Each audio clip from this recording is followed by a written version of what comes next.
Should competitive Halo continue to be played on a controller, or is it time for the console original to join the ranks of other top-tier esports and make the switch to mouse and keyboard? What is going on, guys, and welcome to Halo Outsiders, a new community-based channel about all things Halo. I am aFadedBRute, and today I wanted to dive into a question that's been on the back of my mind since seeing the Halo Infinite multiplayer gameplay. If you haven't seen the gameplay of Halo Infinite yet, I highly recommend watching the video in its entirety, and the link will be in the description down below. Now, in recent years, the competitive Halo scene has been dwindling, with the last two attempts at making a good Halo game being mediocre at best. Interest in the franchise has definitely been quite stagnant. However, with everything we've seen with the new Halo Infinite gameplay, needless to say, the community is hyped. Dude, I'm so freaking hyped. Oh! Yo! Enemy flag. Right. Now, show me what Yo. you can do. Combat evolved? Oh, baby.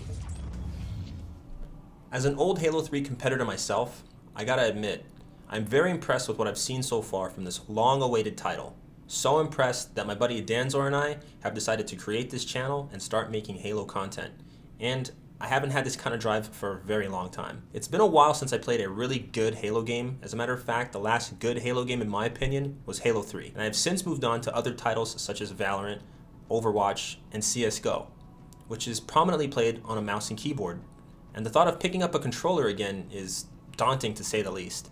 Luckily, Halo Infinite has been designed from the ground up on 343's new Slipspace engine to be played on either a controller or a mouse and keyboard. Now, 343 has made it possible to play older titles like Halo 3 on a mouse and keyboard on the Master Chief Collection available on Steam. But since that is running on an old engine and it was never initially designed for those inputs, I can honestly say playing on a mouse and keyboard feels a bit wonky. Now, I do have high hopes for Infinite and how smooth the mouse and keyboard gameplay is going to feel.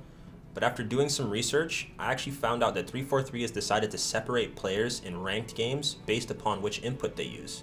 Meaning if you're playing on a mouse and keyboard, you're only going to be playing against other players also using a mouse and keyboard, and vice versa for controller. If you're playing a social playlist or custom games, mixed inputs are totally okay. After reading the article, I was left with just one question. And that question is, what input is the competitive Halo scene and HCS going to decide to use? Are they going to continue to use a controller?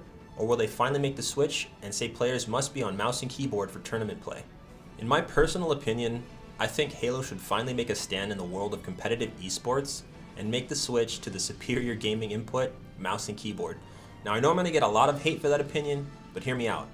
As a former Halo 3 competitor, I spent years using a controller for tournaments, and I totally understand that there's a huge group of people who would prefer to use that input. However, if you're playing for hundreds of thousands of dollars on the line, I believe it should be up to the player, their raw talent and skill to earn victory over their opponents and not utilize a system that actually gives you aim assist. Am I wrong? Let me know down in the comments below because I would love to get a conversation going around this topic. I believe that with this title, we have a chance to reclaim our throne as a top tier esport in the gaming realm, and I believe that this move to mouse and keyboard is one of the steps necessary to catapult us to the top. Anyway, I just want to make a quick video on my opinion on this subject and would love nothing more than to hear your feedback. Don't forget to subscribe, as we do plan to have weekly Halo content coming out for you over the life of Halo Infinite, and would love nothing more than to grow this community together. Links to all of our social media is down below and as the best place to reach out to us. Thank you so much for watching, and I'll see you guys in the next video.